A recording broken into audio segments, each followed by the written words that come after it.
The back of yet another fuel price hike, pressure is mounting for the Gauteng government to provide clarity on whether motorists will be refunded, those who paid e-tolls, that is.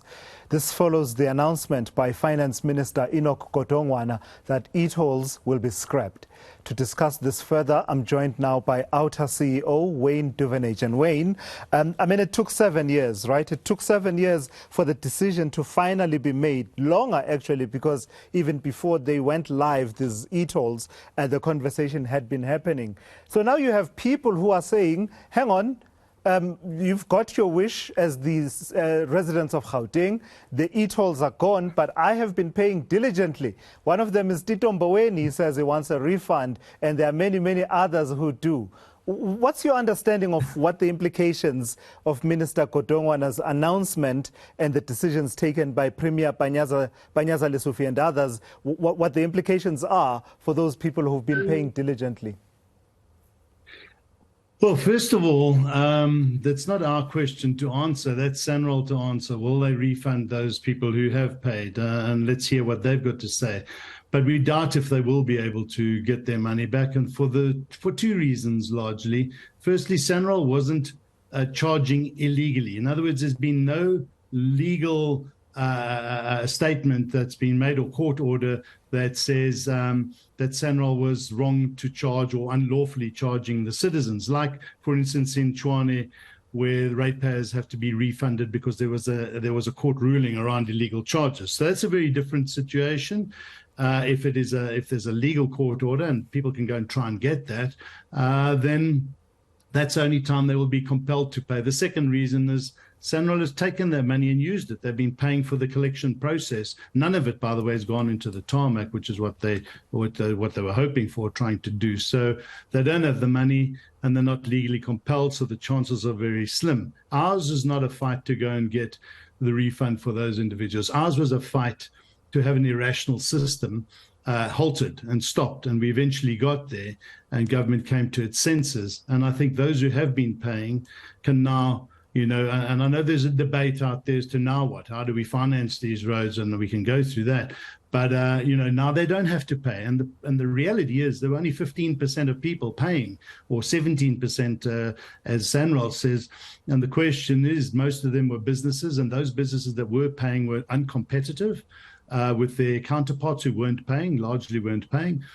So now they can be competitive again. They don't have to pass on these costs to their customers. So just to sum up then, Wayne, if I understand you correctly, and I fully get your argument that that's not your cause. You were fighting against an irrational system. But your summation of what the position is that it might be tricky for these people to get refunds or anything like that. They could make the case in court. Let's see what happens. But in essence, you are saying the system wasn't, technically speaking, unlawful, and therefore they would have a bit of a difficult time to make an argument. It was a system that was lawful but not enforced diligently.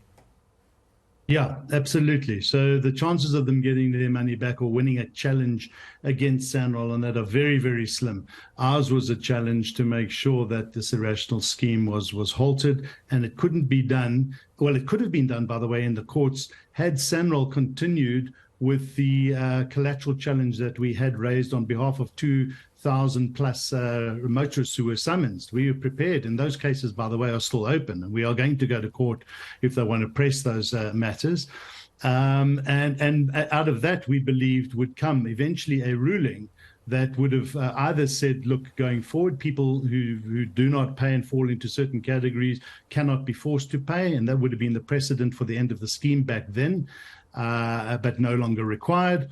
But sadly, there's no court ruling in that regard. So those who want to get refunded now have got very, very, very slim chance, and they can try and take it to court. And Tito Mboweni can do that. I mean, no one's stopping him and others from doing it, but they would be wasting their time and money. He wants Dalimpofu to represent him, it would seem from the tweet, because that's one of the persons that he wanted to make sure gets to hear about. Well, with Dalimpofu's hit rate in court and losses, I don't know. I won't say anything. I'm not going to join you in that controversy, Wayne Duvenage. Let's talk about whether or not the needle has moved at all since these announcements by Minister Enoch Godongwana and the provincial government in Gauteng? Are we, for instance, seeing SANRAL backing off, following through with letters and updates on statements? Have those statements turned from tens or hundreds of thousands to zeros and everything? Has anything shifted and changed in the last while? My understanding is that the toll collection company knows that, and they would be wasting their money if they were sending out any more statements. And anybody who pays their e-toll bills from today forward would be wasting their money as well. So it would be for SANRAL and the toll collection company to tell us whether there has been a drop-off in compliance. My gut feel would say yes, absolutely. Anybody paying today, but there will be some stragglers, there will be some final payments, closure and that, but most people have got the message now, most businesses, and it's only businesses, by the way, or not only, largely businesses who have been those last 15% compliant, and a few government departments. In fact, many government departments have not been paying their e-toll bills as well for a number of years. So those that have been paying will also try and save a bit of money there. The big question then, Wayne, and I suspect you would have answered this here on eNCA, but as the days progress, perhaps, clearer thinking around if National Treasury says we'll take care of 70% of the bill, who picks up the tab? Who picks up the rest of the 30% and how? Importantly, the how of it, Wayne, and I think you've had more than 10 years to think this through. Yes. So we found it quite strange that they were trying to divert 30% of this debt to Gauteng, but really this is musical chairs with the money. So Gauteng, for its roads, is largely funded by Treasury. So it's literally 70% Treasury is giving to SANRAL, and the 30% Treasury is going to give to Gauteng, who's going to give it to SANRAL. So this is about financing social infrastructure through government allocations, Treasury allocations, which was the solution all along. It's the cheapest solution, and it's the way that SANRAL has been financing its roads from Treasury allocations for decades. It's non-toll portfolio. We're not opposing long-distance tolls and the other tolls. This is about an electronic tolling scheme, which was always going to fail here. So the other question we've got for Treasury and SANRAL, we need clarity now, is firstly, we hear this amount of 47 billion rand of SANRAL's debt. Well, that's not Gauteng debt. SANRAL ran up that debt for all its projects. So why is SANRAL being asked to settle, some of that? If there's a lot of confusion. The second thing is that what has SANRAL done with the 22.4 billion rand that Treasury has already allocated to SANRAL since 2012 for the Gauteng Freeway Improvement Project?